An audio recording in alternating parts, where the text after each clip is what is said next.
नमस्कार. देवश्री किचन मध्ये आपलं सर्वांचं स्वागत आहे.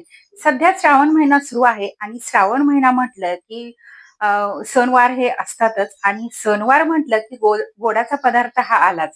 तर आपण प्रत्येक सणाला काहीतरी गोडाचा पदार्थ करत असतो किंवा पूजा असेल तर पूजेसाठी प्रसाद करत असतो. तर त्यासाठी आज आपण केशर शिरा कसा करायचा ते पाहणार आहोत. अगदी सोपी रेसिपी आहे आणि डिटेलमध्ये आज मी तुम्हाला ही रेसिपी दाखवणार आहे.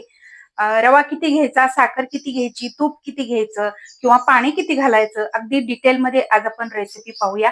रेसिपी पूर्ण पहा. आवडल्यास लाईक शेअर नक्की करा. त्याचबरोबर तुम्हाला माझ्या रेसिपी कशा वाटतात कमेंट करून सांगायला विसरू नका. त्याचबरोबर तुम्ही इंस्टाग्राम वरती असाल तर इंस्टाग्राम वरती मला फॉलो करा. चला तर मग वेळ न घालवता रेसिपीला सुरुवात करूया.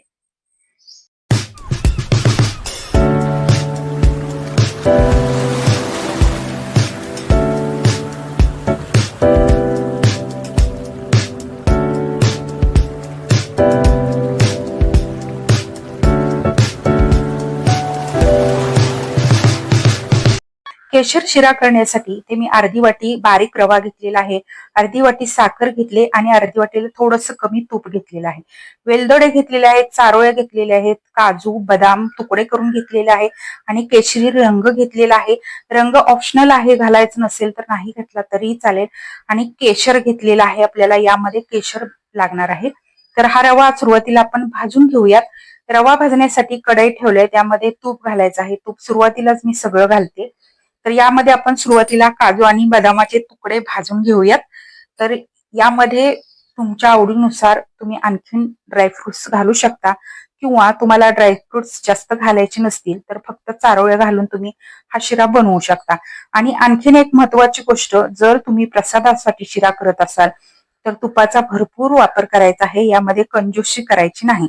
आणि जर तुम्हाला खायला करायचं असेल तर मग तुम्ही थोडंसं कमी तूप घातलं तरी चालेल. काजू बदाम परतून झाले, एका वाटीमध्ये आपण हे सगळे काढून घेऊयात.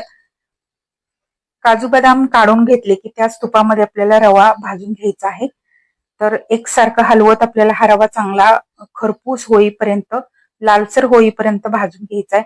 जेवढा तुम्ही रवा चांगला भाजाल तेवढा हा शिरा दाणेदार होतो आणि चवीला सुद्धा खूप मस्त लागतो. त्यासाठी शिरा करण्यामध्ये सगळ्यात महत्वाची स्टेप म्हणजे रवा भाजणं असतं. तर अशा पद्धतीने आपण छान रवा भाजून घेऊयात. जेवढा रवा छान भाजेल तेवढं याला आणखीन तूप सुटायला सुरुवात होते.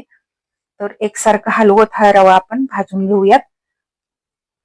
रवा भाजून झालेला आहे, तुम्ही पाहू शकताय छान लालसर रंग आलाय आणि याला तूप छान सुटलेलं आहे.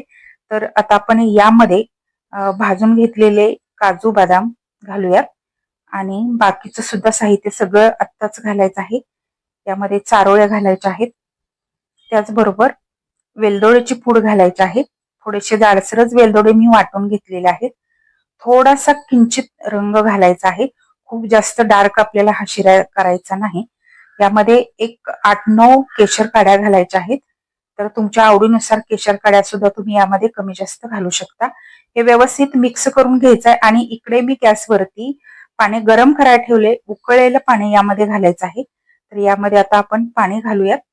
आता पाण्याचं प्रमाण किती घ्यायचं, तर जेवढा आपला रवा आहे त्याच्या तिप्पट आपल्याला पाण्याचं प्रमाण घ्यायचं आहे, म्हणजेच आपला शिरा एकदम मऊसूत होतो. तुम्हाला जर खूप मोकळा शिरा करायचा असेल तर रव्याच्या डबल घाला, पण तो शिरा खूप कोरडा होतो. जर तुम्ही प्रसादाला करताय तर पाणी तिप्पट घाला, म्हणजे छान मऊसूत असा शिरा तयार होतो. तुम्ही पाहू शकताय सगळं पाणी या रव्याने शोषून घेतलेलं आहे. आता यामध्ये आपल्याला साखर घालायची आहे. तर साखर घालून व्यवस्थित हे मिक्स करून घ्यायचं आहे. पूर्ण या रव्यामध्ये साखर मिक्स करून घ्यायचे. जसं साखर गरम होईल तसं या शिऱ्याला परत पाणी सुटतं. तर त्याच सुटलेल्या पाण्यामध्ये आपल्याला झाकण ठेवून हा शिरा चांगला 5 मिनिटे शिजवून घ्यायचा आहे, वाफवून घ्यायचा आहे. तर तुम्ही पाहू शकता एकदम मस्त असा शिरा आपला तयार झालेला आहे. पाणी एकदम परफेक्ट प्रमाण झालेलं आहे. तुपाचं प्रमाण सुद्धा परफेक्ट झालेलं आहे. साखरेचं प्रमाण सुद्धा अगदी परफेक्ट होतं, कारण जेवढा रवा तेवढीच आपल्याला साखर इथे वापरायची असते. एकदम सुंदर असा शिरा तयार झालेला आहे. आता आपण एका प्लेटमध्ये काढून घेऊयात. याच्यावरती डेकोरेशनसाठी मी थोड्याशा गुलाबाच्या पाकळ्या ठेवते आणि वरून थोडंसं केशर ठेवायचं आहे. दिसायलाही जेवढा सुंदर दिसतो तेवढा खायला भन्नाट लागतो. तर ही पद्धत वापरून तुम्ही हा केशर शिरा नक्की करून बघा. एकदम मस्त असा शिरा तयार होतो. करायला अगदी सोपा आहे.